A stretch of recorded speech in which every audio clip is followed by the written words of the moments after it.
3 to 4 p.m. and be part of a transformative experience that uplifts and inspires. Join us as we explore the transformative power of gospel music and its ability to uplift spirits and unite hearts. Tune in this Sunday, 3 to 4 p.m. on Voice of the People Television, Gospel Fusion.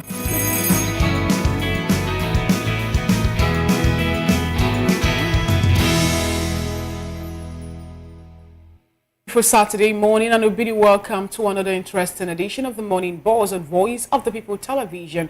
Today is also the 11th day in the month of October 2025. I am Fina Chuku. And on the show this morning, we have quite an interesting line for our listening pleasure. One of the topic of conversation today is how the Afenifere group, dismisses a recovery claim as a media illusion. Recall that the presidency have been doing everything possible to make Nigerians understand that economic policy of the present administration is working well and is also yielding fruit. So we dissect what Afenifere said and the defense of the present administration. Welcome on board. Of course, it is still Morning Buzz on VOP TV. My name remains Saviour Udo, and of course we have the controversial conversation as regards to the Dangote fuel controversy. We refine, we don't import dirty petrol. That is from Dangote, all right? These are the top major stories of discussion for today. However, we also have other interesting trending stories. But before we proceed, we urge you to kindly click on the subscription button and subscribe to our YouTube channel on Voice of the People TV, okay? And on social media, other social media platform, we have VOP TV Live, and you can also follow us on website at www.vop.ng for fresh and trending news. As Voice of the People TV, your opinion matters to us. Therefore, we encourage you to call and share your thoughts with us and reactions via WhatsApp platform 09044732605, because here you have more than a voice. And talking about having more than a voice, we have the first trending story to look at today is how several Nigerian soldiers have been feared dead after fighters from the Islamic State of West African province, as ISWAP, launched a deadly pre-dawn attack on a military base in Gamdu, Borno State, and that happened yesterday, Friday, in the early hours of that day. The insurgents reportedly stormed the camp around 2 a.m., opening heavy fire on troops and sparking intense gun battle. In the aftermath, the military sealed off the Maiduguri-Damaturu highway, leaving many travelers stranded. Reports say that some wounded soldiers have been evacuated to the Yobe State University Teaching Hospital in Damaturu for treatment, as authorities assess the scale of casualties and reinforce security in that area. For me, this is becoming one too many. Talking about attack on military camps and all that, especially in Borno State. Recall some time ago too, there was another attack there. We lost soldiers. We lost ammunition to the hands of these individuals who have decided to terrorize our nation. I don't understand why foreign entities, for me, ragtag entities will come into a nation as big as Nigeria to hoist their flag in Borno State, and they've been causing mayhem in the state. It's one thing actually to look at it this way. When a former military head of state in Nigeria made an allusion that any insecurity that lasted beyond a certain time, it's more like the hand of the administration, or rather the government is on it.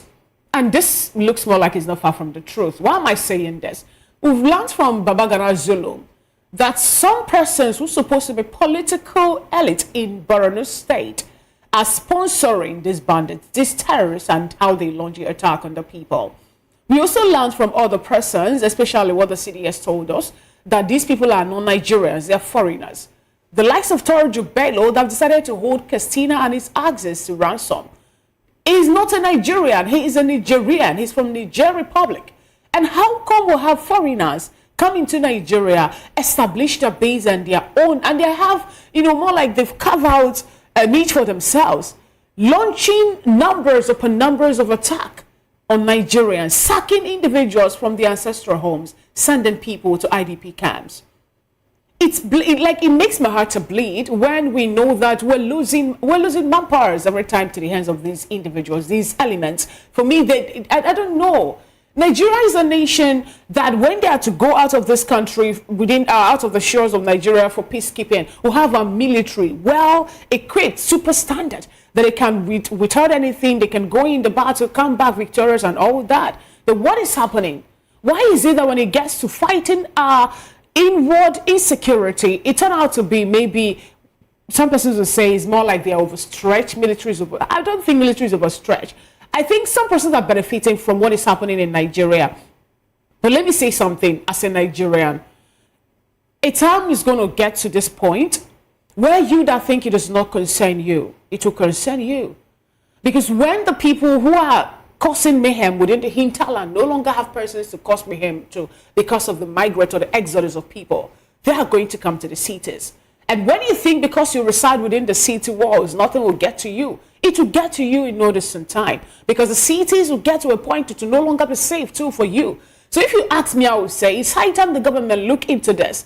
It's not good enough to wake up to say, I am giving vote of confidence on my service chief and the persons that I also put there as cabinet members to help make sure the security is top-notch in Nigeria. We're seeing nothing. If you ask me, I would say we're getting nothing in return from all these persons you have there. What happens to rejigging them? What happens to shuffling the cabinet? Why won't we see something working? Sometimes the military personnel will come up to say they are down into, some of them will say, I'm not going again. Reason is that when I'm at the point of getting at these people who have killed my colleagues, who have in one way or another caused me one harm or another, I will get a call from the higher people to say, don't do it. Borno State is where we have persons being reintegrated back into the society in the name of non-kinetic measure to help, de-radicalize persons or rehabilitate persons who in one way or another have tested power in the hands of the cohort that they have. And then you give matching orders to say, de-radicalize them. Can you de-radicalize people and the way they think? Can ideologies in any way be de-radicalized within 3 months, within 6 months, within a period of time? And then you send them back again into the society. You allow people that have killed now to see them as, oh, I'm here back and nothing is going to happen. Someone is talking about granting amnesty to bandits, to terrorists here in Nigeria. Why should we be taking that toll? What is really happening? Each time I open up, now let's tell ourselves the truth. Nigerians sometimes are now making it this way, that when they go through the cover pages of the national dailies and what you're seeing there, ordinary 5 members, 3 soldiers.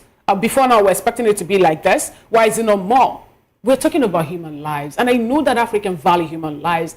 Please, Nigerian government, I am begging, look into this. These are humans. I'm talking about someone's only son or someone's only daughter. We're looking at someone's who happens as a family's breadwinner. We're looking at someone's faith and hope. People are killing them, and it's more like they're getting away with it without being touched. God help Nigeria.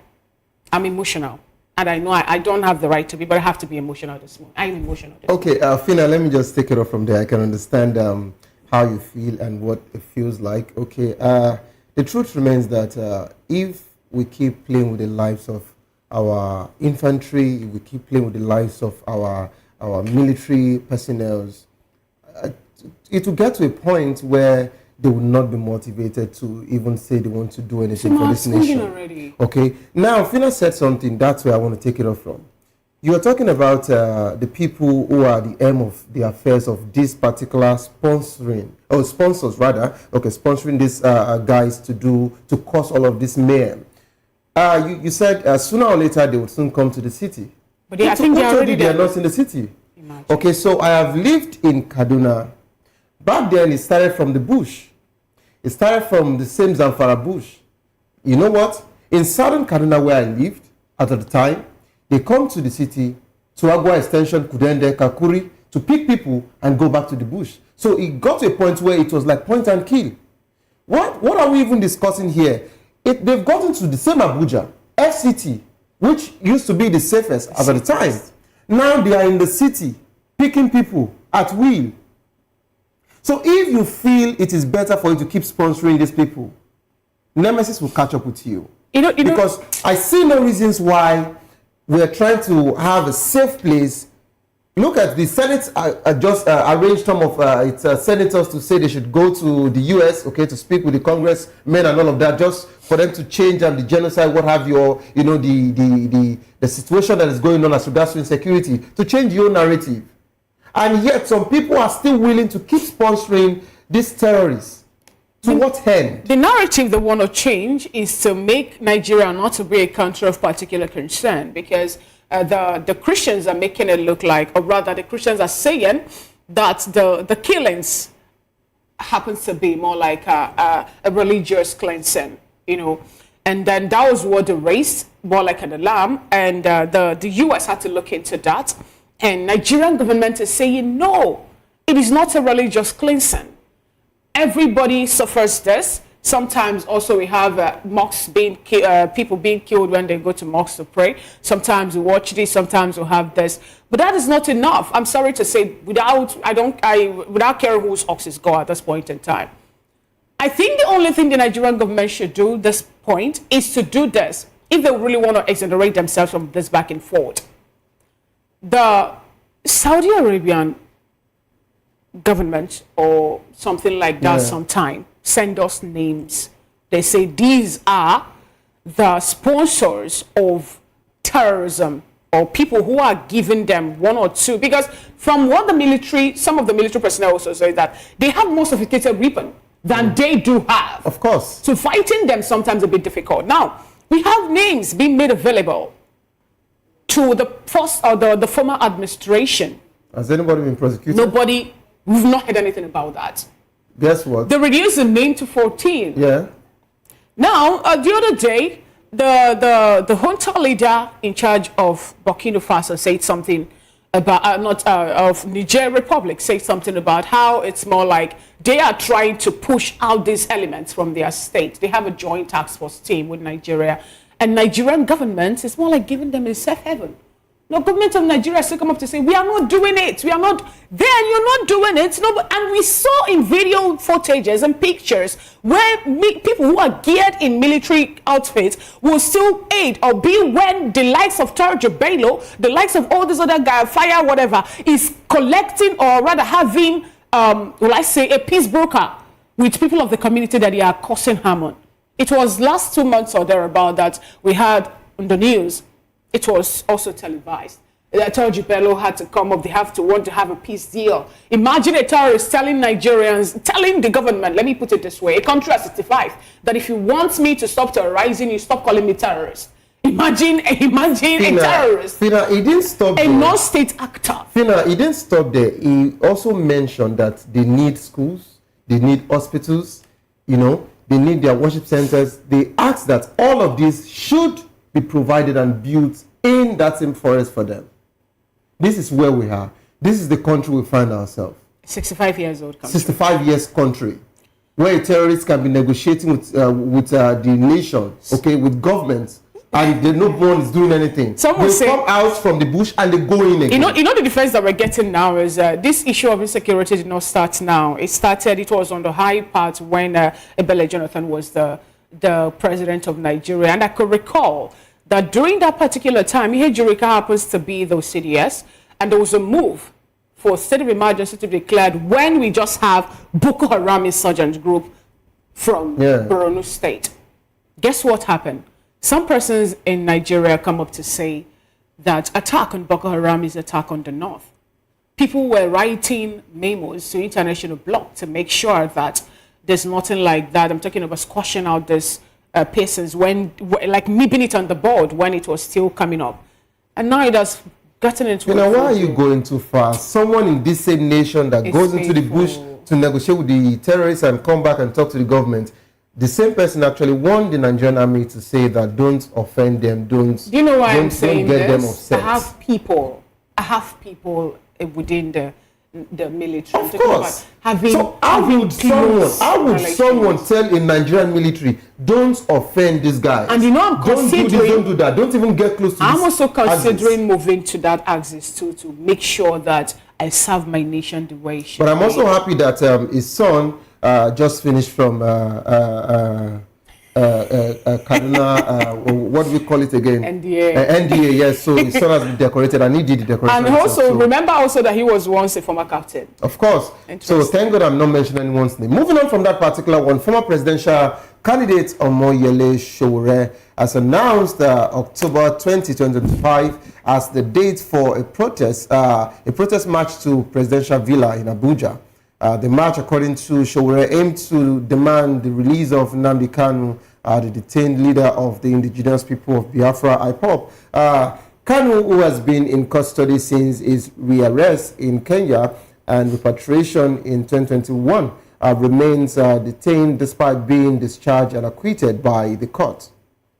Citing Kanu's deteriorating health in DSS custody, Sowore called on Nigerians to rise with one voice for justice and freedom, urging supporters to join the march or send representatives in solidarity. All right, I love the fact that before Sowore mentioned this particular date, he called on all the Eastern leaders, of course, and also governors. He said, and I quote, that I'm going to leave whatever political issues we have, I will leave it aside. I want us to actually come in solidarity for this particular man. All right? He called on Mr. Peter Obi. He called on Governor Soludo. I think he called on Alex Oti. He tagged them, okay, on their official social media handles. And he's still waiting. I believe that the former Vice President, Atiku Abubakar, has actually thrown in his support as well, stating that he would also join in this particular peaceful protest to the presidential villa. A lot has been said as regards to this particular conversation. And this is what we are all saying. It is either you give him a fair hearing or you release him. Holding him down, keeping him there, even while his health is deteriorating, to what end? Do we really have any gain? And mind you, I will just say this here for free. No matter how long you want to hold him, if anything otherwise happens, I don't think we want to get to that particular point. So I know the Nigerians are doing, the DSS are doing what they've been instructed to do. Somebody is following orders from somewhere. Otherwise, they should have actually given him a fair hearing. Or even when the court has actually discharged him, why is he not free? So we know someone has given a particular order. And we want the person to be accountable. Let someone talk. Someone needs to speak. This back and forth is enough. He is not the only person who was actually agitated in the past. But why is it that others are walking freely? Some people in this particular nation are doing worse, saying worse. I'm not saying they're citing anarchy directly, but they are still walking freely. They are still going in and out of the bush.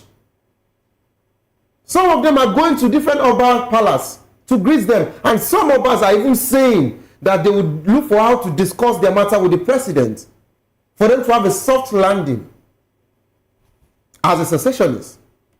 So, why is it about Mazi Nnamdi Kanu? It is very simple and clear. Give him a fair hearing or you release him. And I just even bet that the judicial system in Nigeria is still functioning, because if the court can actually discharge someone, and yet the DSS, the Department of State Service, are still holding someone down, I don't know if the judiciary are still working. Of course, what do I even know? Is it not the same judiciary in this nation that the executive arm of government are building houses and buying cars for?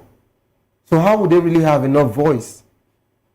We're only saying give someone a fair hearing. That's all. If you want to prosecute, prosecute. The question is, who are you giving a fair hearing? Is it the person that was kidnapped, extraordinary rendition from Kenya? It's when you have a case against me, they can take me to. I'm not preempting the court. I'm not preempting the court. It's quite. We need to look at it the way it is. The Kenya government have come up to say, we don't even know how this man was extradited. Exactly. Extraordinary rendition. But Fina, I won't support that particular statement from Kenyan government. Do you know why I'm supporting because it? For someone of that high profile to be extradited from a full country without an intelligence from that particular country, I don't think it's possible. I support that. Reason is this. Someone in this country who happens to be a former aide before now to the former administration said something. We did it. We just wanted to help this man. It wouldn't have taken us anything to take him out. That was a statement that was made. You know, that will also make you understand that some persons believe that they are larger than life. But what I'm saying actually is this. The case is already in court. Nnamdi Kanu's health, according to what we learned from his counsel, is deteriorating. NMA also have been given order to make sure that they do the needful. That's supposed to be on the 8th of October. Yeah. They're supposed to make that to be available to the George James Motor Show and all that. And the thing is this. If, for example, he has been granted a speedy trial since 2021, I don't think this case would have gathered a lot of sympathy the way it's gathered now. But now, when you check it out, you find out that in one breath, you're saying something about this man being a terrorist. How? The time that his house was bombarded, they did not see a gun there, or, you know, how can an individual wake up to say, I'm upturning the country? And now they're saying that his broadcast was what led this to be the way it is. It's okay. The government has the right to do whatever thing they are doing or say whatever thing they are saying regarding this case. But it's also important to know that a whole lot of persons have decided to say, release this man. We have 50 House of Representative members go visit the present administration and say, look into this. Let's find maybe a political solution to help, you know, curb this whole thing. Not just that, also, Pastor Giwa said something the other day, say, release Nnamdi Kanu for peace to reign. Not only him, Mandi Shehu also for the government and, you know, for Nnamdi Kanu's continuous detention. A whole lot of persons have been talking and being vocal about it. We have people who do visit to say, please release Nnamdi Kanu. Or try him, let us know what is happening. He's been there within the confines of the DSS since 2021. Yes, and yet it's been back and forth. Today we're doing this, today we're doing this. Okay, fine. If you don't want to release him, then try him speedily. Let's see how it goes. These are the things that people are talking about. But it is also important to note that what this young man was talking about before his incarceration was about marginalization of a particular ethnic group, which we are not looking at this point in time. Those people who are being marginalized, have anything been done for them to feel included into Nigeria? That's another question. Are there still traces of marginalism in those areas? Another one again. And what is the government doing about it? The likes of Atiku Abubakar supported what Showore said, that they're going to have a peaceful march. Owazurike, who happens to be the leader of the MOSOP, said also in a video that he's going to support. They should tell him where the peaceful demonstration or movement is going to take place. He's going to be there to join them. And the president was swift enough to say that Atiku Abubakar actually, he's an opportunistic person because he's taking on that actually to look down on administration. No, nobody is disputing the fact that if people can turn anything into a political statement. No, of course, that's what we're saying is this, now. To avoid it looking like the government is taking sides. Yeah. We should do what is supposed to be done. Sunday Boho also happens to be someone who... I don't want to mention anybody's name, but I know that some people have been going to different palaces, okay? Exactly. To see different kings. Check it out. You know? And these are the people who are still talking about how much of hatred, or rather how they are not being... I had to take back, I retract the word. Okay. Hatred. Now, how they are not being included in governance since Nigeria became independent and all that. And then you're saying, no, they have been included. After all, we did this, we did that. Recall that it was the same marginalization that led Olimogu Joko to say, we don't want to be part of this anymore. I want to create a free nation on my own to do this, to do that. They went to Ghana for that. There was an Aburi Accord and there was a statement on Aburi will stand. That was all led to 1967 to 1970 Biafran War. Mm. Now, when you look at all this, Nigeria wants to bring history into the curriculum of children. And I ask every time, what history are we bringing when people have not been, when healing have not taken place? When the truth about whatever that happened in Nigeria is not made bare? The people of Asaba the other day were talking about how Nigeria government owed them apology for the massacre that happened from 5th and 7th to 7th October in 1967. So what are we really doing? What trajectory are we taking at this point in time? if this Showore is to move with this movement on the 20th, recall that the date happened to be 20th of October.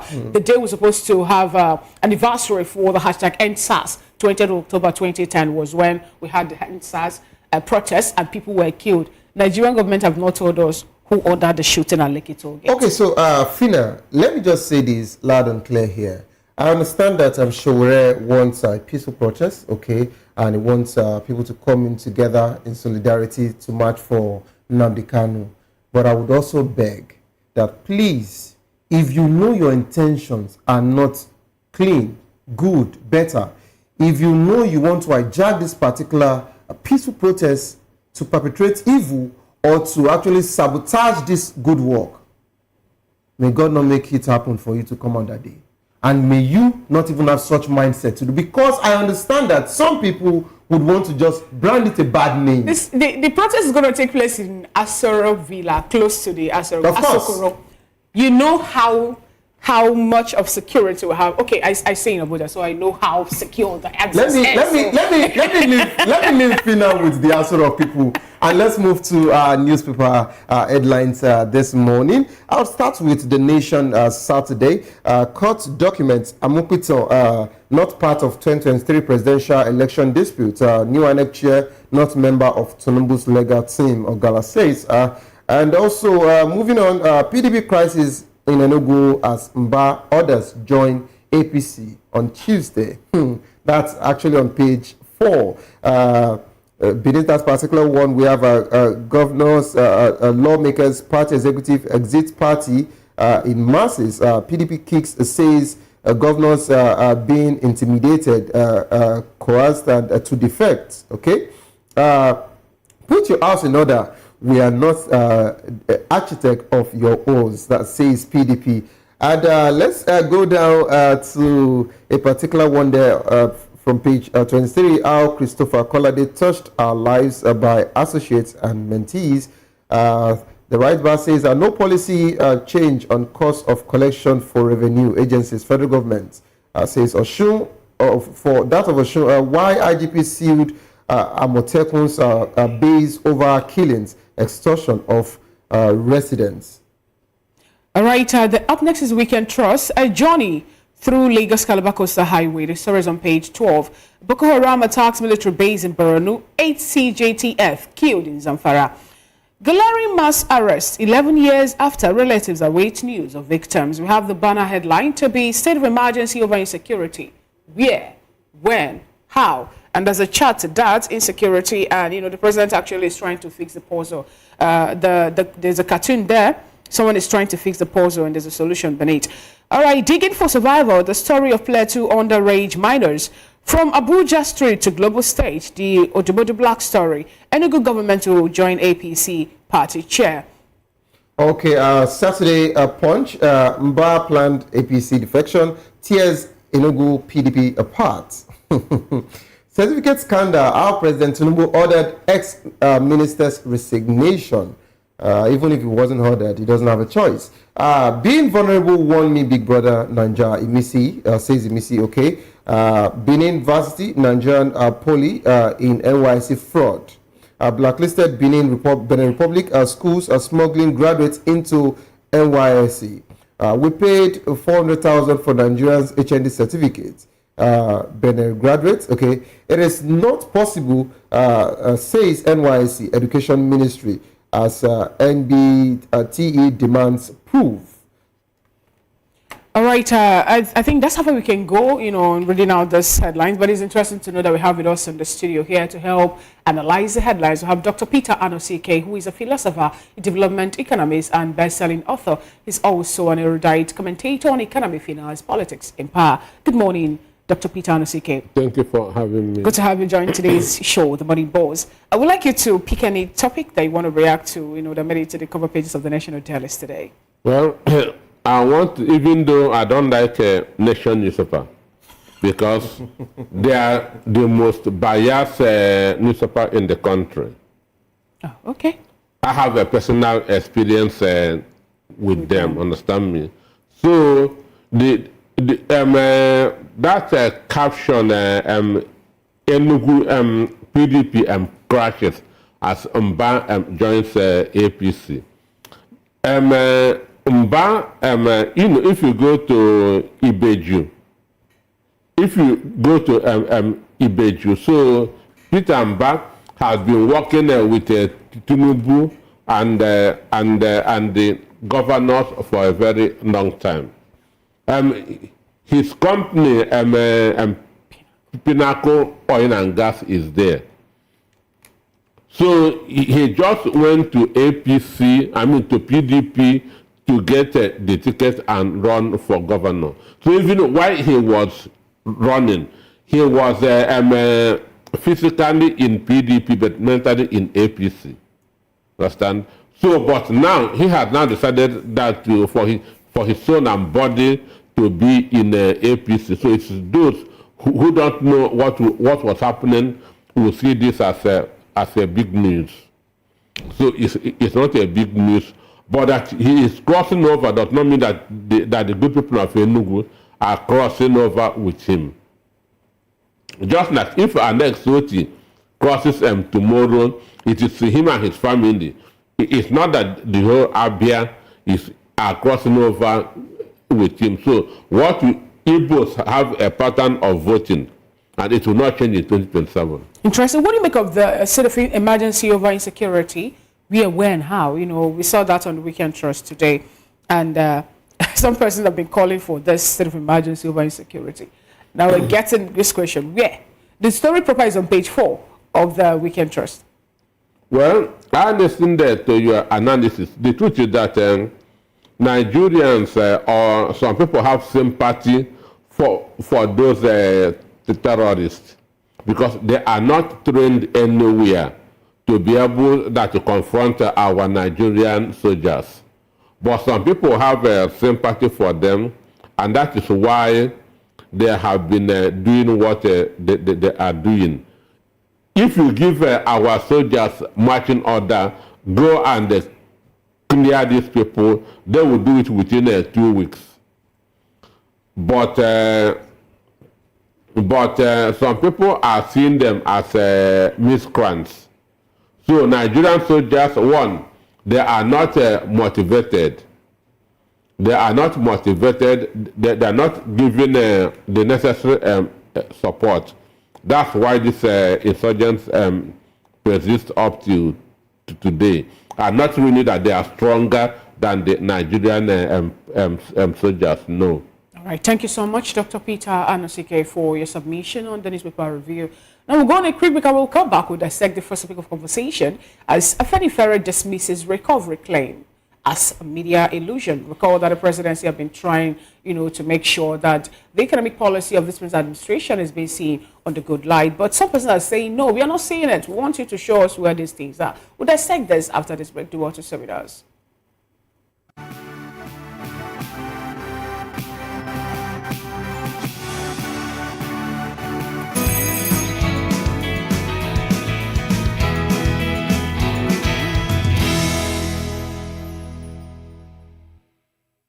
Everybody keep watching Voice of the People. All right? Love you all. Hello, sweetie. What's going on? My name is Kiki. Keep watching VOP TV. Thanks. Hey guys, what's going on? Olumide Oru, the Fresh Prince of Lagos here, and this is VOP TV, guys. Hello guys, I want you to please keep on watching VOP TV. Ladies and gentlemen, my name is Hafiz Oyetoro. Please keep watching VOP TV. Shout out to VOP TV. Very big shout out to the fans and lovers of VOP TV. My name is Tayo Fanyuro. I'm an actor that you are going to live to love. Keep watching. Cheers. Hi everyone, so shout out to VOP TV.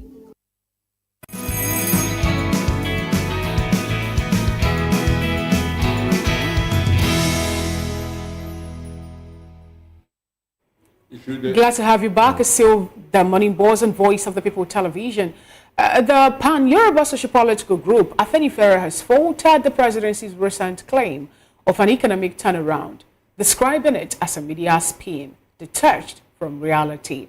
In a statement signed by its leader, Oba Oladipo Olaiton, and the group's spokesperson, Prince Justice Faloye, Afenifere argued that the so-called economic stability touted in the president's October 1st speech is merely a euphemism for an economy that has hit bottom following subsidy removal and naira devaluation. Afenifere cited staggering economic indicators. GDP falling from $477.8 billion in 2022 to $187.8 billion. Collapse of over 7 million businesses and a 300% drop in real wages as evident that Nigerians are worse off. The group said that the new 70,000 naira minimum wage benefits only a fraction of workers while inflation and devaluation continue to cripple purchasing power. It also dismisses the reported growth in foreign reserve as debt-driven and attributed any improvement in fuel export balance to previous administrations' support from Dangote Refinery and not current reform. The group went further to warn against increased taxation and called on the Tinubu administration to let the poor breathe, urging it to focus on real development goals such as housing, railways, and job creation instead of playing to the media gallery. Afenifere further criticized policies on student loans and unemployment, saying they reflect misplaced priorities. It went further to conclude by demanding people-centered governance that prioritizes education, infrastructure, and living wages to drive true economic recovery. We told you before now that we have Dr. Peter Anosike, philosopher and a development economist and a best-selling author in the studio with us to help make sense of this. And also we have Chijoke Alexander Oji, a seasoned professional in oil and gas and also a security economic and a political analyst. And we'll be joined by Delefani Moore, a seasoned reporter and also a political public commentator. We'll be joined by Comrade Ibrahim Momo, a lecturer of political science at Ambrose Ali University, Eboma in Edo State. He's also going to be here in capacity of a public and political affairs commentator. Thank you so much, gentlemen, for being with us. Good morning. Let me start off with you, Comrade Ibrahim Momo. Good morning. Good morning, Mr. Delefani Moore. If you can hear me. Good morning, Fina, and good morning, my good friends. All right. Mr. Chijoke Alexander Oji, good morning if you're there. Good morning. Thank you for having me. Thank you so much. Let me start off with you, Dr. Peter Anosike. Here we're looking at a group, a Afenifere group, trying to tell the presidency to stop what they, according to them, they call the statement and every other, defense that the president or the people are putting now as a media illusion. What do you have to say about this, given the fact that we have the oil reserve increase, the foreign reserve, I beg your pardon, increase under this president's administration, and when the presidency were trying to defend what the World Bank said when they said something about how 139 million Nigerians are moving further into poverty, the Nigerian government were of the opinion that it's a lie, that they didn't look at the social welfare which this administration have put forward to make sure they help mitigate the hardship the Nigerians are having or passing through now.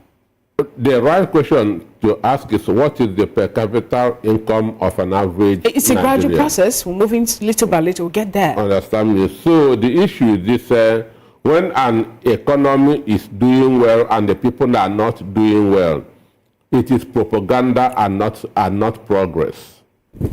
It is propaganda and not progress. Government is about the people. And the only way to measure a government that is doing well is the quality of life of the people. So today, what is the quality of life of Nigerians? Most Nigerians cannot afford one good meal a day. Most Nigerians cannot afford one good meal a day. And I know that APC is a party that was founded in propaganda. And they have not changed, and they will not change. So nobody needs them to bring out statistics for you to know whether the government is doing well or not. In your own room, you can gauge your stomach to know whether the government is doing well. So for me, what Afenifere said is the truth. Tinubu's government triumph on deception, on false statistics. Even our MBS has been politicized. our MBS, which we depend before that to know what is happening in the country, has been politicized because somebody wants to give you impression that his big uncle is doing well. Understand? So that's why everything is being Yorubanized, so that they will be bringing out favorable statistics, but that is different from what an average Nigerian feels. So for me, if I'm to score Tinubu's 2 years in office, I will not give him up to 10%. But looking at the defense that this administration also put up, they say that they inherited a near bankruptcy economy from the previous administration. This is a continuation of the same government, of the same political party. If for example, you say it's a continuation of the same political party, he said so. If we're trying to make it a party theme, Nigerians were not... say he will continue from where Buhari stopped. All right. Now let's take it further to when we have a different political party in office. 2015 general election, it was started to be the election that many persons come out to vote because they needed change in Nigeria. Some persons were tired of, the way the PDP, how they spent 16 years in office, and yet, according to Nigerians then, things were relatively high. So there was clamor for change. And APC came, we brought that mantra. And Nigerians decided to do what? To abandon PDP for APC. Now, if you're saying it is now a APC thing, how much of a good, governance does the PDP bring when they were there in 16 years that made the people now to move away from them? If they are doing that good, why will Nigeria vote them out for another party? They wanted a change, and the cure became worse than the disease. The cure that they wanted became worse than the disease. So what happened is that, one, APC have been in control of the media. Nigerians was manipulated. Nigerians was manipulated by the Lagos Ibadan press. Because most of them don't know history. Most of them are ignorant. They repented a tyrant, a dictator in the person of Muhammadu Buhari, and used him to, because most of them, those who voted in 2015 were mostly new voters, and the northerners who felt that power must return to them. And Buhari was last seen in the political scene in 1985. From 1985 to 2015, it's almost 30 or 30-something years. So those of them did not witness the atrocities of Buhari's regime. So Tinubu was able to use the Lagos Ibadan press to manipulate those people. Some persons were saying that, I'll stay with you before I move over to this, the online guest.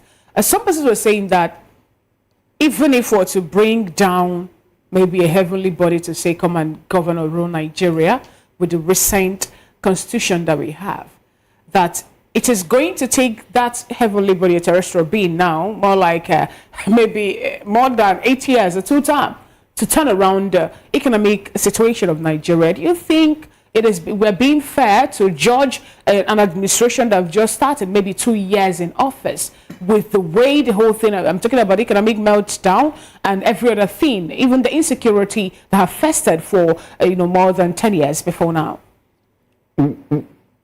Nigeria problem is not as enormous as some people think. But the issue is this: we don't have the right leaders that will put things in order. Nigeria problem is not as cumbersome as some people think. And now, in 2014, we were buying a bag of rice at 6,000 naira in this country. 2014-2015, we were buying a bag of rice at 6,000 naira in this country. So why would we get 200,000 naira under 10 years? Where on earth had that happened? So for me, we have somebody, a propagandist in power. And that's the only game he understands. All right. Manipulation.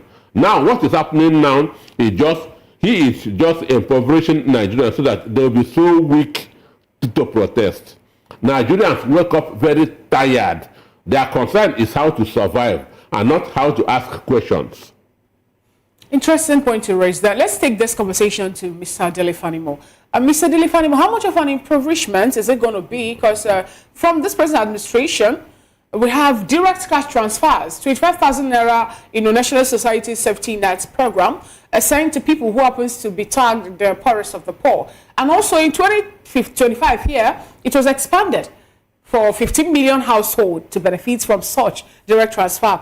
And then I'll take it back again. We have the Nigerian Education Loan Fund. I'm talking about the things that this present administration have put in place, like social welfare, to make Nigerians, live up, especially when you talk about the removal of the fuel subsidy, which have been tagged to be a way to benefit few persons rather than Nigeria in general. We also have the Tertiary Institution Staff Support Fund, TISSF, and also the Nation Homegrown School Feeding Program, which also is being sponsored also here in Nigeria by the present administration. Is continuous. And the Renewed Hope Cities and Estate programs, these are the things that the present administration have put in place. They pointed out all this. We learned some time ago that over 1,000 healthcare, I'm talking about primary healthcare, also have been refurbished or even changed too, to make sure that health gets to the people on the grassroots. Help us actually work with this, with the fact that Afenifere is saying that it's more like a media illusion, please. Well, let me start by saying that it is convenient for everybody to say issues around government and all that, because the best footballer is the spectator that watches the match and not the actual players. So it is convenient for the spectator to say, you should have dribbled past this person. There's a space. Tuck the ball into that place. There's a waiting striker to score the goal. But until you are on the field of play, you won't understand what it takes. I was once a footballer, so I know what I'm talking about. That's just an analogy. You see, I must praise the Afenifere group. No other ethnic stock will do what Afenifere has been doing. Criticizing your own. In an atmosphere of you against us, a group as strong as Afenifere, we should commend them for coming out to say this is the way we should go and not the other way. No other ethnic group in this country, be it the Southeasterners or the Northerners, will do what Afenifere is doing. So I commend them for that. Now, talking about issues around our economy, insecurity and all that. You see, at the risk of sounding immodest, we have a government in place, and this government is making all efforts to make sure that things get better than it met it. It's not going to be a day job. It is easier to destroy than to build. I recall that when there was demolition in trade fair, demolition didn't take more than a few hours to pull down 5-story building, 2-story building. But if you go back in time and ask the builders how long it took them to build those structures, it can be less than a year or two. Now, something that was put in place in 2 years, and then in less than 5 hours, it becomes a rubble. And that's the way governance is all about. You see, I am not giving a thumb up for the current administration, but they are making efforts to make sure that they are not following the pattern that used to be.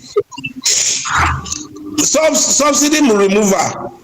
All the presidential candidates pre-2023 stated it clearly that we are just putting makeup on an ugly face, that we will make sure we remove subsidy. Atiku said it, Peter Obi said it, Tinubu said it, and even some of these other contenders that were not too visible, they said it, which means there is a general consensus that subsidy must be removed.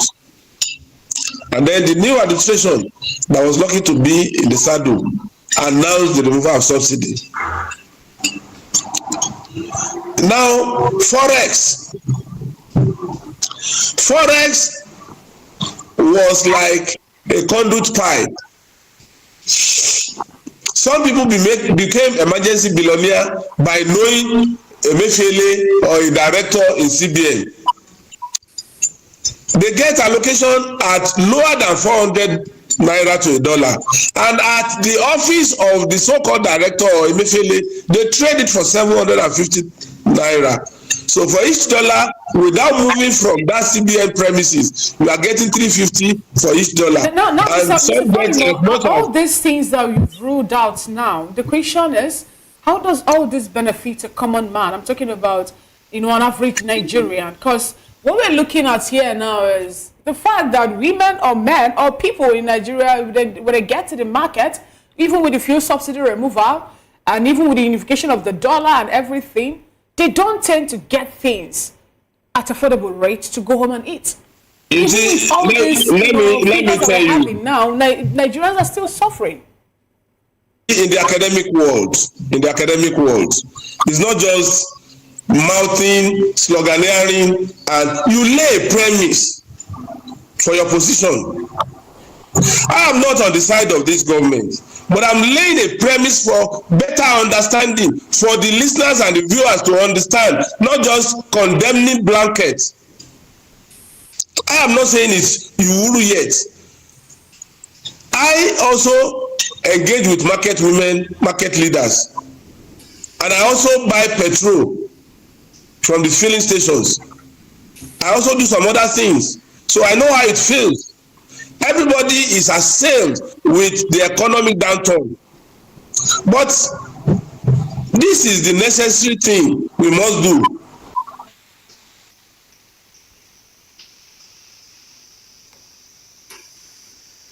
Oh, I guess we're having a network problem there. Okay, I will encourage our technical team to look into that and help us rectify that. And let's get to you now, Mr. Chijoke Alexander Oji. Good morning once again, and good to have you join today's conversation. Please, we'd like to get to your opinion. What do you make of the statement of Afenifere and also the defense that the present administration is putting into it? Recall also that the World Bank also talk about how 139 Nigerians are still poor. The first projection we had, yes, 139 million. The first projection we had was 133. Now 139. Help us actually work around this, and also think about the social welfare, the palliatives that the present administration also have put in place to help cushion the effect of all the policies that they are bringing, which they believe is going to yield fruit in no distant time. Okay, first of all, I think Afenifere did a very detailed work in terms of putting the facts in contradiction, making it clear where there's been a whole lot of misrepresentation. And I think it's a big slap on the current administration in the sense that everything it put out as meant to be an independent celebration, is now being rebuffed by one of the Pan-Africa, Pan-Yoruba groups who are meant to be his people. First of all, I think it's commendable that we're having this sort of review and evaluations. And that's also to tell Nigerians that it is always the principles of democracy, for people to be able to freely express and tell the world of their own views and perceptions. And also a learning one for the presidency and his groups to understand that governance is not just about the few within the Asura Villa and the environs. I mean, we're talking about millions of lives out there, and that every decision you take, it affects them positively and negatively.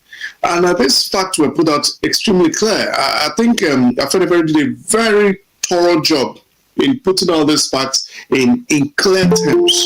What would have expected is, okay, the presidency have seen this, to come out now and tell Nigerians that these were contradictions, because it would enlighten or elaborate the debates. You see, we continue to play this ostrich game of pretending all is well. All is not well.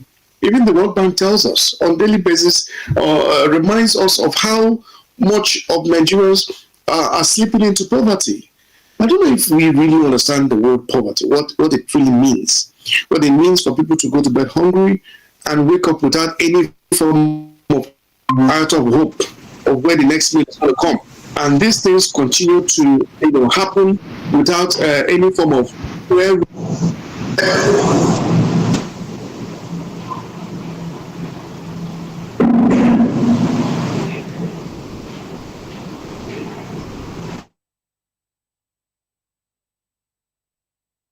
Please unmute yourself. Okay, please unmute yourself. Okay, so while that is being ratified, please, Mr. Chijioke, just try and unmute yourself. I'd like to go to Comrade Momo. Comrade, are you there? Hello, Comrade, can you hear me? Yes, I can hear you loud and clear. Okay, Comrade, welcome on board. It is still Morning Buzz here on VOP TV. All right, Comrade, I'd like to bring your attention as regards to all of this particular situation that my colleague here, Fina, has really been, will I say, almost emotional today as regards to all of the topics here. So, Comrade, Afenifere is what we're discussing, right? And I believe you've been following the program. What are the potential implications of Afenifere's statements on the government's economic policies and the broader economic narrative? I'd like you to shed more light as regards to this situation.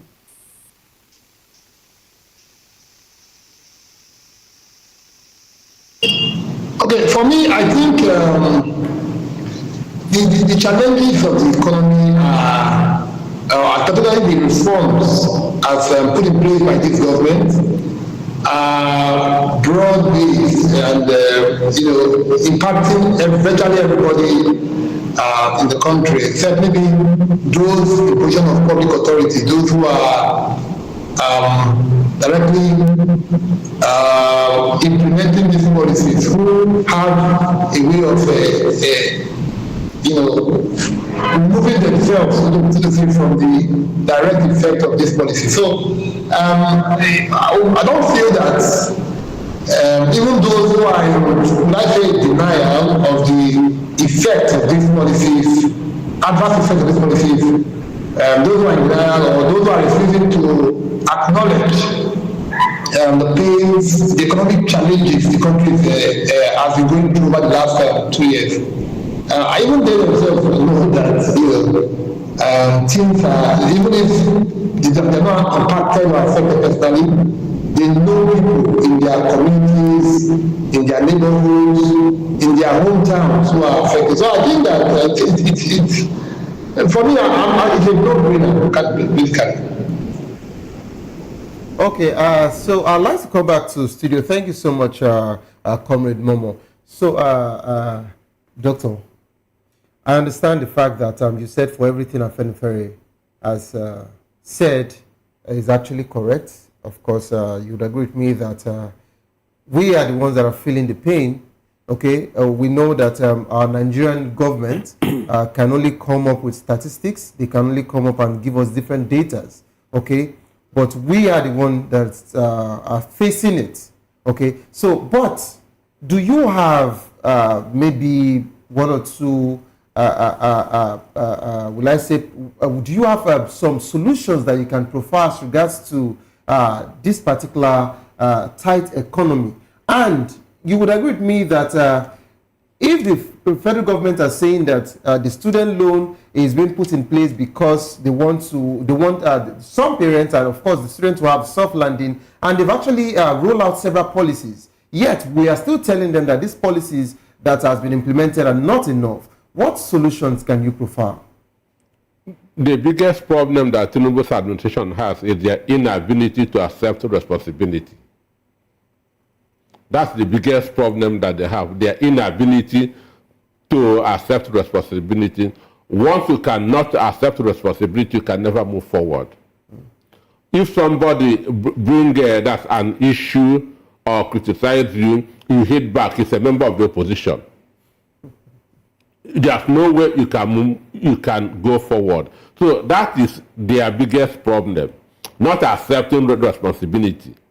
But if they can say, yes, what they said, let us look into it, that shows that you want to move forward. But whatever everybody say, he's aggrieved, he's in the opposition. So for me, I'm not seeing any hope. And Tinubu told Nigerians, don't pity me. Don't pity me. And somebody who told you that don't want to accept advice from you. So from day one, they got it wrong. From day one, they get it wrong. And any government that doesn't want to accept responsibility, any government that don't want to accept criticism, any government that keep on fighting back, whatever you say, they must counter it, can never move forward. So for me, their statistics, even Afenifere said that 70,000 naira is just for a segment that's of the community. But that 70,000 naira is not worth up to 30,000 naira as we speak. Okay, doctor, you just said something here. You said that for whoever that would be accountable, okay, take up responsibility. You understand? If you're asking the government to take up responsibility and for them to be accountable, they should begin to start taking up responsibility. Sure. Okay, so, doctor, even when they take that responsibility, how will that particular responsibility fix the economy? When they take responsibility that something is not going well, okay, they want to make it go well. We're looking at a solution at the immediate. It is the solution at the immediate because we want to get. I say this. What's the solution? If you say they should take up responsibility, I assure you accept responsibility. If they accept responsibility today, doctor, I assure you before 6 p.m. on Monday evening, you would see a spokesperson from the presidency come out and say, we know you are going through this, we know you are going through that. Sorry about that particular one. What else? How would that particular responsibility or accepting it fix food on our table? How will you provide a solution as regards to this economic saga? Our problem is just two things: insecurity and fixing the economy. If they fix insecurity by first of all disarming the herdsmen, okay, farmers will start going to the farm. Okay. That's the first thing that they should do.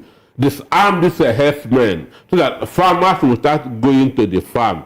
Then develop our electricity so that small business will start coming up. Thriving. Nigeria will start moving forward. Okay, so as regards to Nigeria moving forward, you would agree with me that we're also having the fuel controversy. We refine, we don't import dirty petrol, says Dangote. That will be our next line of conversation after this particular short break. You don't go nowhere, stay tuned, please. It is still Morning Buzz.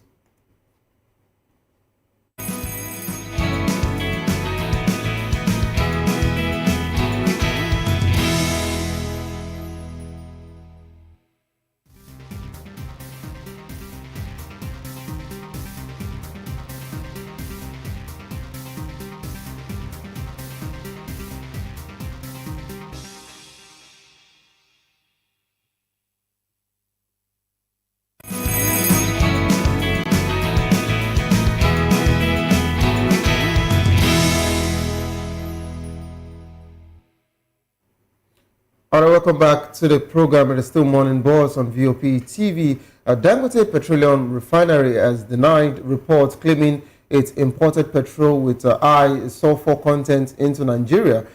In a statement issued on Friday, the refinery described the report as false, malicious, and misleading, clarifying the cargo in question was not finished petrol, but an intermediate feedstock, a raw material used in refining process to produce final fuel products.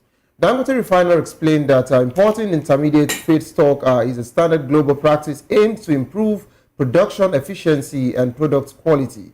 The company assured that all its operations and imports are transparent with quality certificates shared with regulators. It emphasized that the refinery only produces and sells high-quality compliant fuel that meets both Nigerian and international standards.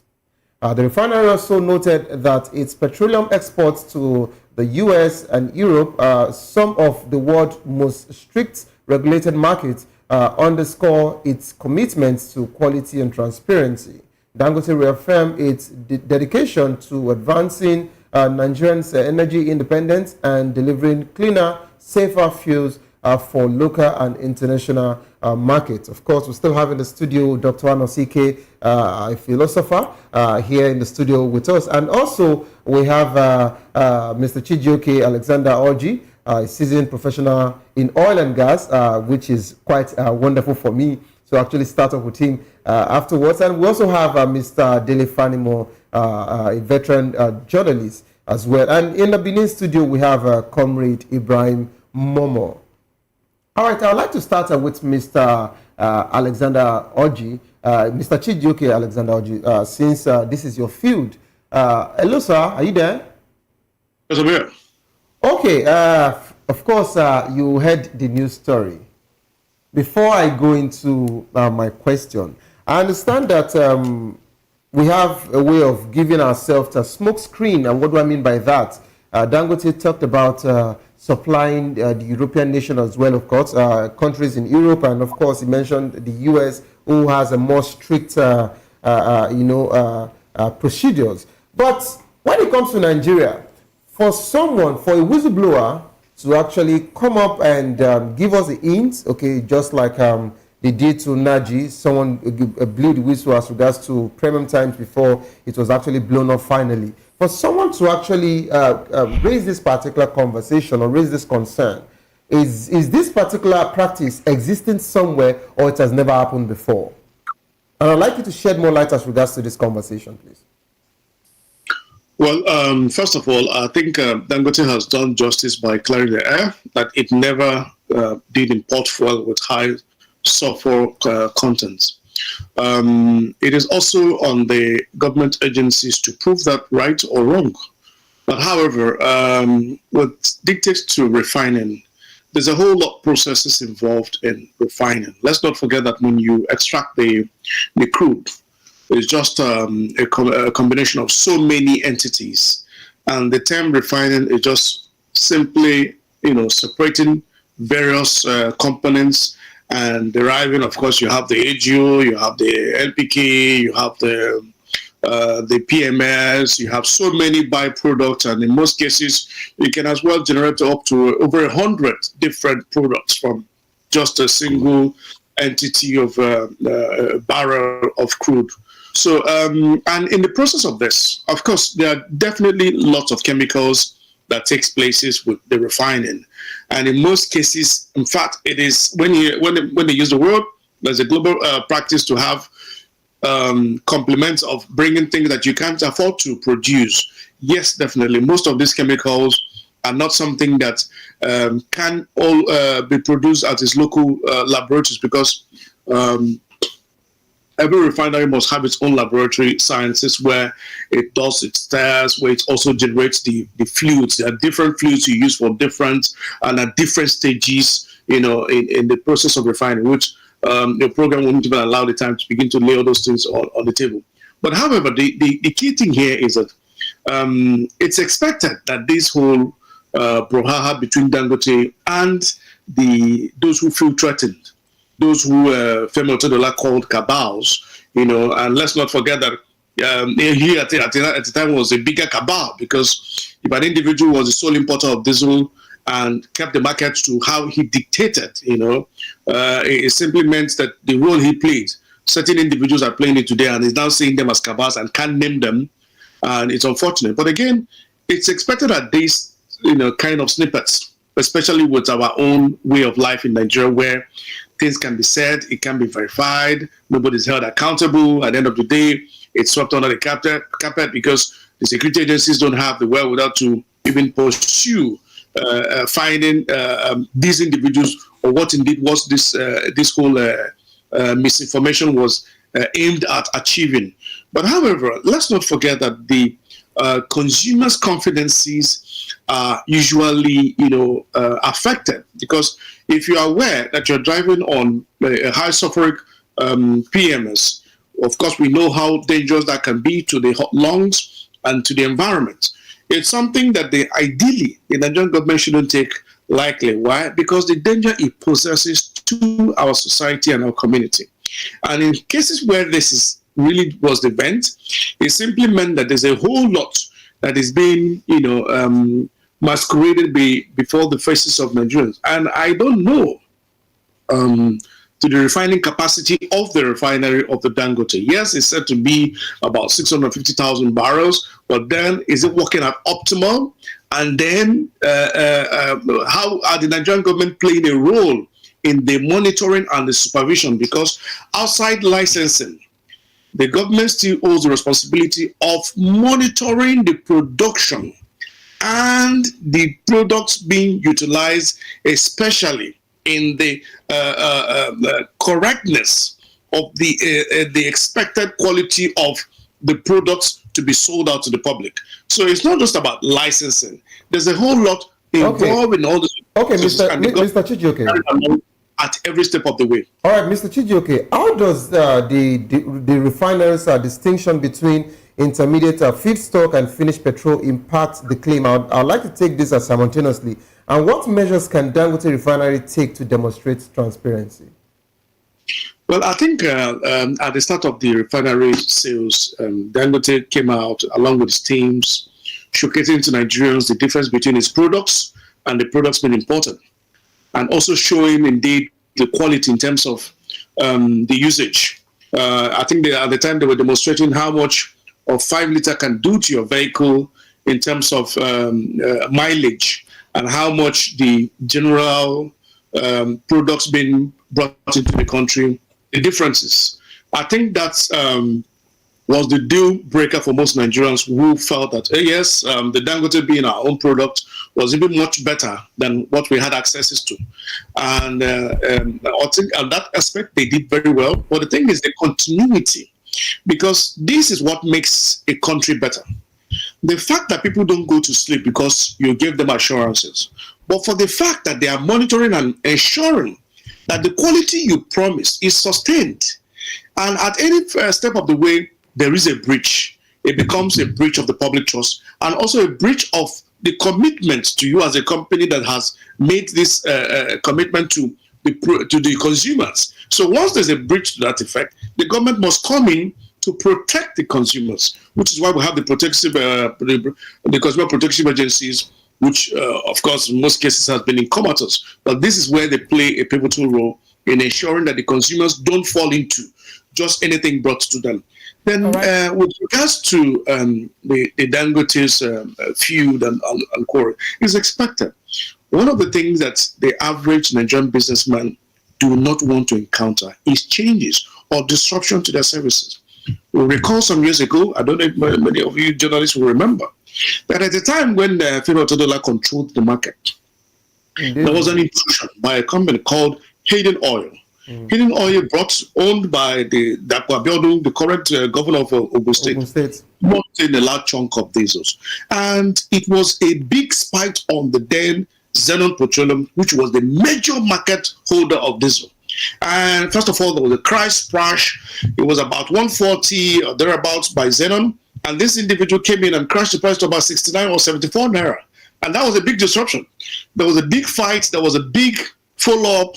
And the use of the federal might, which frustrated Hayden, at the time, because one of the things they came up with, they said they didn't have enough storage capacity, which was the rule. For if you must bring in products, you must have a large storage site to be able to accommodate these products before you can begin to redistribute. A whole lot of games that came in, all the products that came in were not as pure as what were given to the Nigerian populace. And in the end, what happened was that the Zenon was forced to sell, I think, about 64 naira or thereabout. And on every media paper was carrying the prices of the sudden shutdown or cut in prices for a certain period of time until that period ended. Okay. And this has continued to happen, unhinged. Whenever there is any form of threat to these individuals who are having, ease of the day, and of course you expect them to fight back. But what we have not been hearing is that we hear, there has been subsidy removal, and this is meant to open up the market and allow more competitions and the rest of them. Let's just not forget that aside the Dangote refinery, the other modular refineries that function in Nigeria, why are they not facing the same issue? Because the people don't see that they produce enough to be able to meet the demand that Dangote is willing to go. Thank you so much for taking us to that level, Mr. Chijoke Oji. Thank you, I sincerely appreciate. Now let's take this conversation to Comrade Ibrahim Momo. Comrade Ibrahim Momo, let's get you join this conversation. Why are we having this issue of high sulfur benzene, in Dangote fuel? Remember that such allegation came up also when Dangote started the importation of fuel. When the refinery was about getting the kickoff of Naira for crude here in Nigeria. At the end of the day, the NMDPRA decided to run a test again for Dangote's products / that of the ones that was imported by the Ipman and every other person joining them. And they found out that Dangote's product was, near to premium or even premium because of how clean and how good it is. Then also to suppose that with the fact that just last week or thereabouts, or last 2 weeks, we're having the back and forth. First it was Nupeng. Later we have Pengassan. And so many back and forth have been coming up with that. Are you surprised at this point in time that this issue of high sulfur fuel is coming up again with Dangote refinery? And if you're not, what does this portend for other local refineries? We know that BUA is coming upstream very soon. And also the people who have interest in doing business with Nigeria. I'm talking about the foreign direct investors that the president has been wooing. When they are own, I'm talking about the largest refinery in Africa now, is having back and forth with the president and with the people who play with the oil and gas sector. But quite another one. The first thing is that if I'm surprised, it will resounding no, I am not. Because we know the way some people, some middlemen, those who feel that they own the industry, the way they act in a way that they undermine any perceived or real competitor. The way they try to kill off, those who are taking food off their illegal table. And that would say it's not the same by any standard. But the reality is that his coming on board has made life easier, particularly in the downstream petroleum sector, for the average Nigerian citizen. The issue of fuel scarcity, the issue of sharp increase in pump price of petroleum products as a result of market forces in national markets, these ones have been removed. At least for a while now, since Dangote came on stream.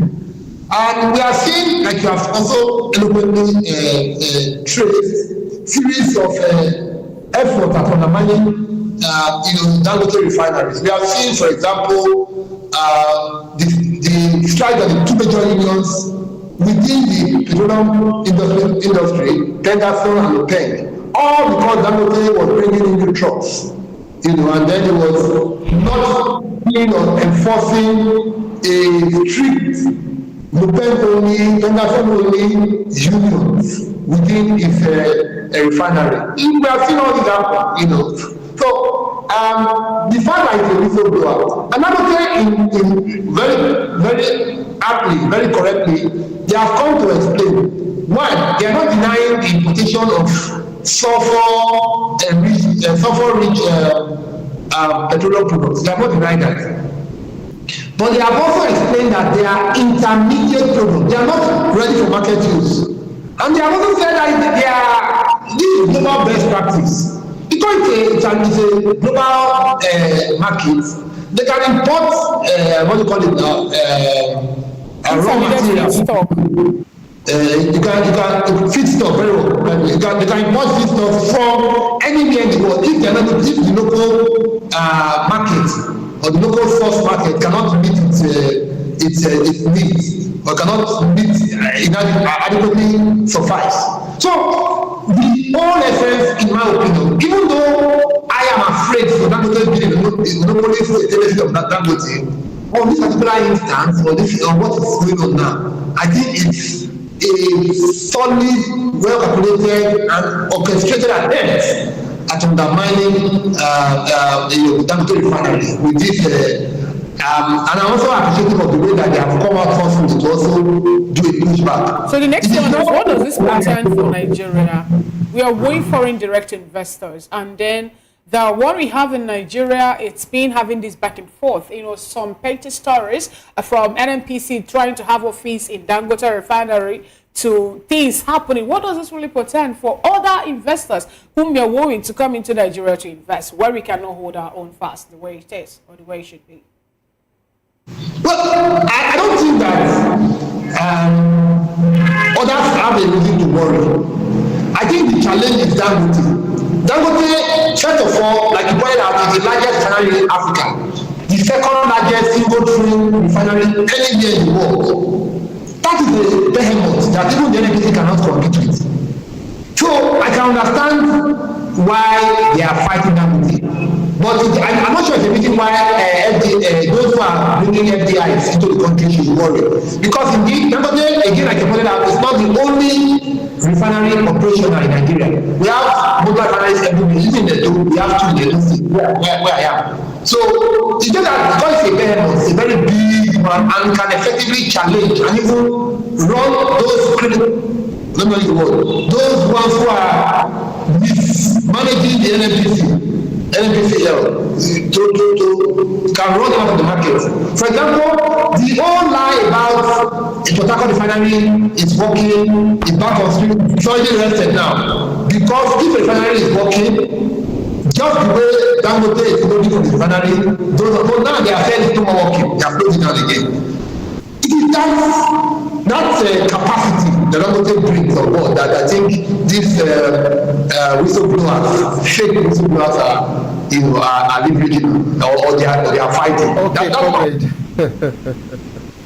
Okay, comrade, I understand that you are having some issues with maybe some whistleblowers are actually winch hunting, or some set of people are winch hunting Dangote.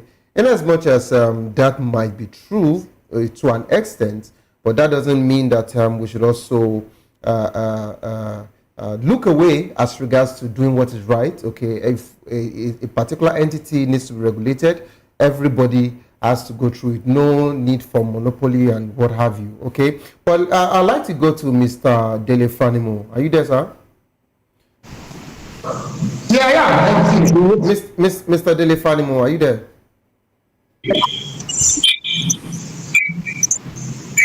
Hello. Okay, all right, sir. Thank you for joining the program. Quickly, I'd like to talk about the regulatory authorities. Now, what role do regulatory authorities play in ensuring compliance with fuel quality standard in Nigeria? You see, the major problem we have in this country is corruption is sitting so deep that any sphere of governance, even oversight functions over private entities, the corporate world, you will still find some elements of corruption. And that is why most times low quality products are allowed into the country, and the attendant result of consuming some of these low quality products assail us as a people, but because we die by installment, so we don't even have the quality of time and the resources to find out why we die. The only thing we do is to locate it within the premises of witches and wizards and our village people. Now, we have Standard of Organization of Nigeria, we have NAFDAC, we have quality control unit in some of these agencies of government that has to do with upstream, midstream, and downstream sector of the petroleum industry. What are they doing? What are they doing to ensure that if a red flag is raised, they should go in there, take samples of products, analyze it, and independently, without being without being corrupt, ensure that they come out with the right reports. You see, one thing I like about Nigeria is we keep doing the same thing and expect different results. And that's why we are where we are. We factor ethnicity, we factor religion, we factor so many extraneous things that shouldn't have been part of our daily life in some of these things. But yet, if a fake drug wants to kill, it doesn't locate the ethnic group you belong to. It doesn't locate the religious group you belong to. So what I'm saying in essence is, this particular propaganda against Dangote will not pass, because I know that these unions, they will want to fight back, but there's a limit to their fighting spirit, because one, IBM was the master of the game at some point in the global market. Nokia was the best in the global world market. But where are they today? Coming nearer home. I remember those days when we started practicing journalism. Peter will attest to this. All these cut and paste artists in our newsroom, they were like kings. That sometimes you have to buy them suya, buy them drink before they can do your job in time. But the technology came, computer came, and displaced them in a matter of months. Where are they today? That man should know that there is a game changer in the process of distributing and selling of petroleum products. And importing refined product is no longer visible. Let them go and find a way of taking care of their tank farms. Other said much, but this propaganda will not last, and government is aware of it. Nigerians, for those who want to know, are aware of this, and we will not side with them. When Dangote was not ready to refine, I was one of the people that criticized Dangote that you are not ready yet.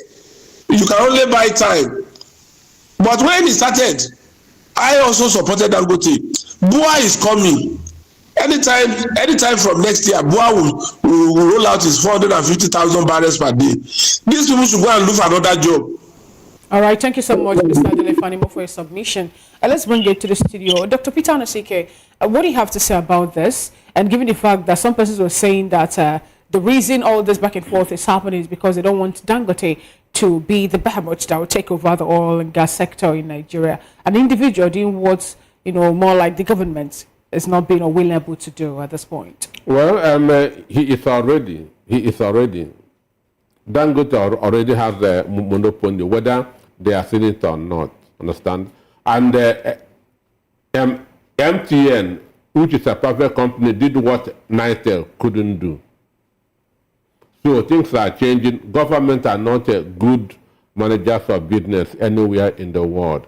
So, but Dangote should know that oil business, like drug business, is a dog eat dog. So you will always see this thing coming. Everybody will be looking for how to take advantage of the order. So that's what is happening now. And I'm happy that they have been able to explain the situation. That's why I'm talking about accepting responsibility. Some people will say, no, we do not import anything. But they say we import it, but it's an intermediate product, not finished product. Because when you fail to accept responsibility, you will not want to move forward. So they accepted that they imported, but it's not a finished product, but it is still a product that is for processing. which is a good one.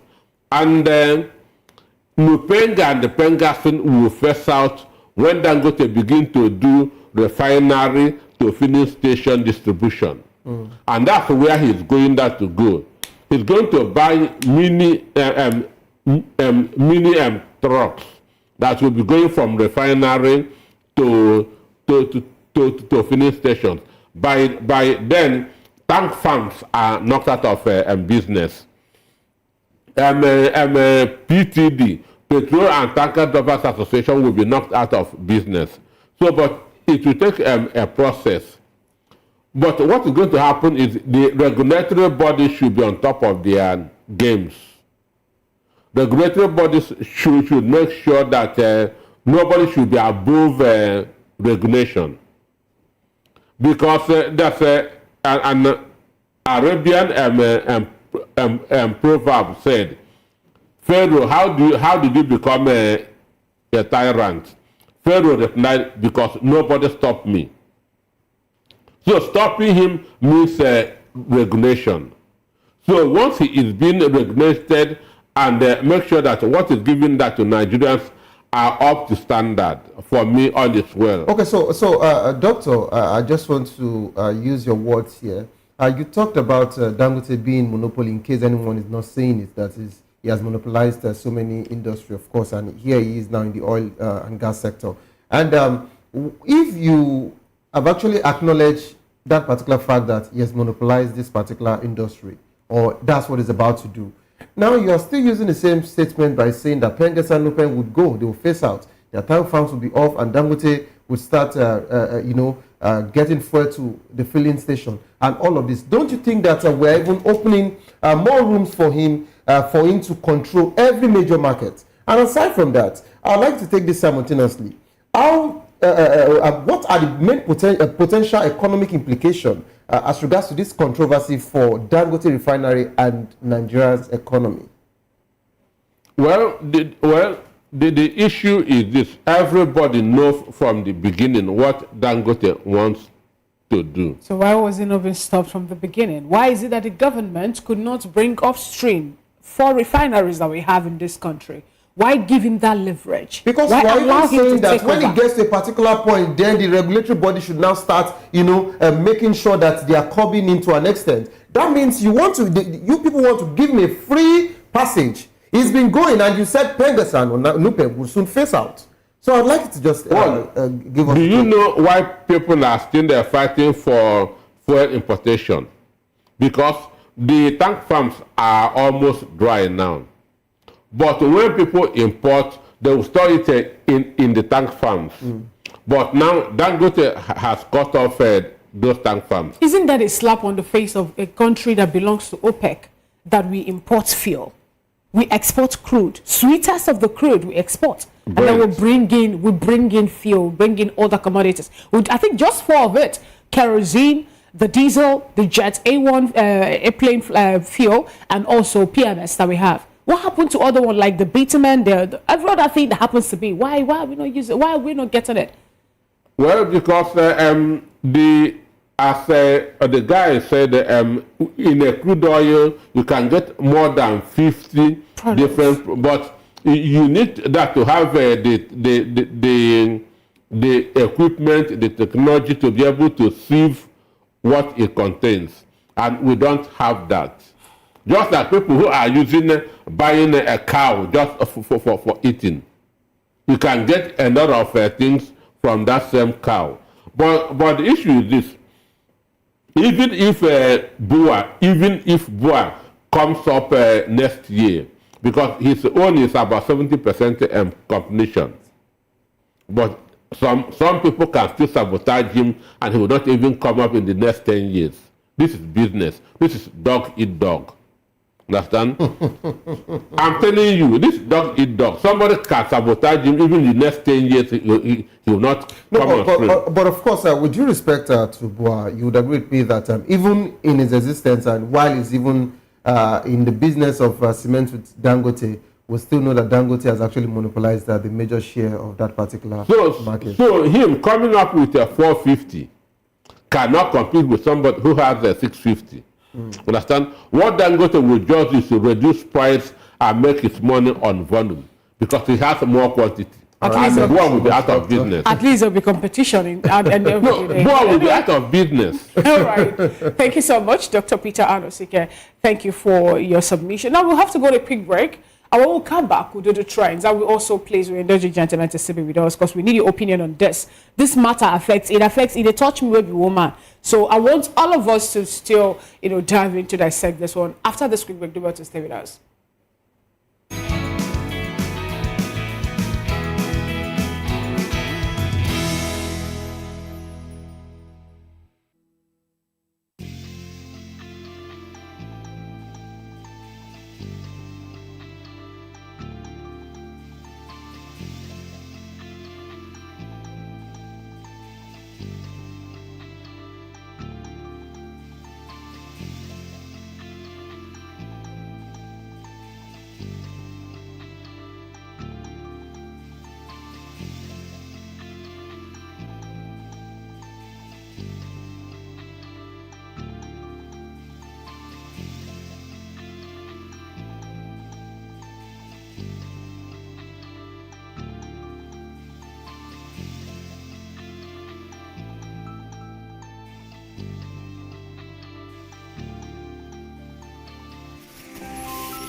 Welcome back. It's still the Morning Boss on Voice of the People Television. The public relations officer of the Nigerian community in Côte d'Ivoire, Davison Obu, has revealed that about 2,000 underage Nigerian girls have been rescued and repatriated from the French-speaking West African country over the last 3 years. Obu made this shocking disclosure revelation following the tragic murder of one Destiny, a teenage Nigerian girl trafficked from Delta State for prostitution. He described the situation as heartbreaking and persistent, saying that despite effort to stop human trafficking, more victims, some as young as 10 years old, continue to be smuggled into Côte d'Ivoire. Obu said the community remains committed to fighting the menace and repatriating as many victims as possible, calling for urgent government intervention and cross-border cooperation to protect vulnerable young girls. When I was begging or urging the gentlemen that join us for this morning boss to be with us, I'm the only girl on this table. Don't worry, I'm also a gentleman of the press. I understand. But this one actually touched me so bad. People below the age of 10, girls, teenage girls are being trafficked out of this country. Some of them have also heard their stories. One auntie in the village will come and tell them, come, let's take you to the city where you will do this job for me. Maybe I will take you to school. I will put you in this. I'll send you to learn how to do tailoring, to braid hairs. At the end of the day, they will end up somewhere where they don't want to be. Some of the girls, I think it was in Libya the other time that we saw how some of our girls are being subjected to so many inhuman acts. And yet, people still have the mind to be smuggling teenage girls out of this country. Imagine within 3 years, 2,000 teenage girls were being repatriated back into Nigeria. Please help us walk around this. Because what I'm saying this is this week, the UN celebrated the World Girl Child Day, trying to make sure that the abuse about girls are being mitigated or capped. Yesterday, again, on the news, women in Oshobo State raised alarm about violence against women and the high rate of incest in that particular axis. Help us please explain this, because I don't know what else. I don't just understand what is really happening. Why are we still having such ill subjected to women at this point? I need him to help me. Allow doctor to help us. Please help. The issue for me, number one thing is a failure of government. Number one thing is failure of government. Then number two is poverty. Because it's only poverty that will make a woman to release her 10-year-old daughter to somebody else. If she can take care of the child, she will not. She will not. Then the failure of government. If you see that's I read somewhere that Nigeria is now the second country with the biggest number of poverty in the world. So, what can you make out of it? When parents can no longer feed their children, they will now be looking for external help. So could that be the reason human beings will subject another person's child, another human now, to such inhuman act? Because these persons who actually are indulging in this trafficking, they are doing it for their money, selfish interest, selfish gain. How come do we get to this level of man's inhumanity to man? It is for economic reasons. Understand? For the mother that releases her 10-year-old child, it's because of poverty. If you can take, and those people must have come, we will send her to school because the mother cannot send. We will train her and so on and so forth. But when they now go there, they'll now see a different thing. It's just like children joining court in the university. In your first year, when you come to the university, they will promise you a lot of things. You will get protection, you'll be popular. But when you now enter, you will now see a different thing. But it becomes what is known in the mafia world as a free exit, but that's free entry, but difficult to exit because once you are in, you are in. All right, Comrade Ibrahim Momo, please, let's get you join this conversation. Well, how can human beings, subject fellow humans to such degrading and inhuman act? Man's inhumanity to man. People going in disguise to go meet people who are vulnerable to say, give me your child, I'll help train. And teenage girls within the age of 10 and below are being taken out of this country for prostitution and every other, things that are disgusting things that I wouldn't want to think or talk about on the table. How do we get this? How do we get to this point? Well, for me, there is a cultural element to it, and that is where I think I would like to start my conversation. The first thing is that when we were growing up, it was a normal thing to do. A young lady gets married, the sibling or cousin, much younger, it has to go with her, to render some help, domestic chores, and then in turn, the newlywed will train the girl in school.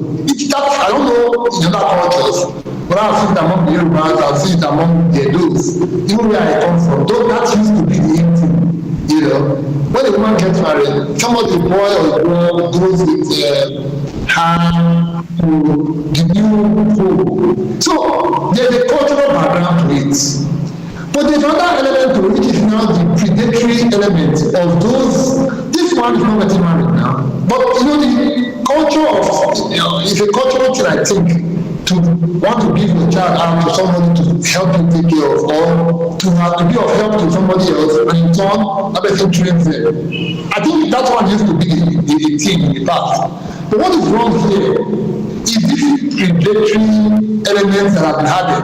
The fact that, for example, you see somebody come from the abroad, comes from the outside of the country or from the metropolis, maybe from the city, come to the village, all in the guys to assist. But in actual sense, that person, these are the females sometimes, is the predator who wants to, Okay, all right, thank you so much, Comrade Momo, for that particular statement. In as much as you said, especially people that come from the abroad or from the city, just like I too, I came from the abroad and Finland. The better thing is poverty. Poverty. But yes, Doctor, you talked about poverty, you talked about hardship and all of that. But I would like to ask, what role can government and community play in combating human trafficking? Well, I want to use Edo State as a case study. When Emmanuel Udagan was the governor, I was a member of the World Bank team that visited the state under this MDG. Emmanuel Udagan was for Delta State. Delta. And under this MDG, Millennium Development Goal. We want to go there to see how it is developing in different states of the country. So he told us that there's a law in Delta that any child that is supposed to be in school and is not in school, that the parents will be arrested. Understand? So I said, then, what are you now doing that to make sure that they're in school? He said that they have introduced a free education. So now parents cannot say, I don't have money to pay for my child, understand? Because government has taken that burden off. So if these children are supposed to be in school and there's this school feeding, you can now get education and get food. So as a parent, you have no reason anymore to send your child to anybody else. Because the root cause of all these things to me is not culture, it is poverty. Because I cannot even allow my own daughter to stay in somebody else's house for 2 hours. Understand? Because maybe that person has what you don't have in your own house. Maybe this children always like this TV program or something. Yes. Yeah. Next session thing. Yeah. So they can say Daddy, our own is 25, somebody else has 26. Understand? So he want to go there. So for me, version. Sure. So poverty is behind all this. But doctor, I would just like to correct a notion. You just said you would not allow your daughter to spend 2 hours in someone else's house. What about your son? Because oftentimes we get to pay more attention to the girl child, and we just feel the boy should get the memo and just grow like that. But so the same way you cannot the women are not even being appreciative. I understand, but please, the same way you cannot allow your girl child to be in someone's house for 2 hours, please don't also allow your boy child to be in someone's house for 2 hours. Because boys are also being abused. That is it. So if this is balanced, then I'm good with what you're submission. If people have not told me what made human beings now to become so carnivorous in nature that they will start eating their fellow human beings, because this is what it looks like. You target on economic imbalance, target on this. I see this to be pure wickedness. Man's inhumanity to man. Because if we're to be the economic benefit, I don't see the reason why you as a parent, you have your own child, and then you're trafficking another person's child to raise money to train your own child. You don't go ever or go well with such a person. Because it's condemnable. It's painful. You want your own child to turn out to be better in the future, and you want to rubbish another person's child. Believe me, there's what they call karma. And that karma is the only thing I know will meet us somewhere. Anyway, but I believe the government will look into this. Since the people of Cote d'Ivoire are already raising alarm over the influx of teenage girls in that place. Thank you so much, Dr. Peter Anosike, for being part of today's show. Dr. Peter Anosike is a philosopher, a development economist, best-selling author. He's also an erudite commentator on economy, finance, politics, and power. Also, we had Mr. Chijoke Alexander Oji, a seasoned professional in oil and gas management, a security, economics, and a political affairs analyst. Also, we had Mr. Dele Fanimo, a veteran journalist, political and public affairs commentator, joined today's conversation. We were able to establish communication with Comrade Ibrahim Momo. Good. Thank you so much, Comrade Ibrahim Momo, for being part of today's Morning Boss. Comrade is a lecturer, political science at Ambrosali University, Momedo State. He's also a public affairs and a political commentator, a member Edo Civil Society Organization, member Coalition of Civil Society Organization of Nigeria, and a human rights activist. Thank you, gentlemen, for being part of today's show. All right, on behalf of my colleague in the studio, sure you know you show me love, Abby. last, that show me love. On behalf of my colleague in the studio, Sunday Xavier Udo, and the amiable producer of today's show, Praise Peters. Thank you so much, we appreciate it. I am Fina. Okay, Chuko. We encourage you to, if you've not done the subscription, do want to subscribe to our YouTube channel. On YouTube, we have Voice of the People TV, and on all the social media platforms, we have VOP TV Live. Also, on SLTV, we occupy the space. 264, that's a channel on SLTV. There, you have Voice of the People come to your screen. And we also have more than a voice. Enjoy the rest of your day and endeavor to be a patriotic citizen. Nigeria is a great nation, and believe me, we'll conquer all these challenges we're having in no distant time. I am Fina Okechukwu. Bye for now. All right, and I'm also Xavier Udo. Thank you and bye for now.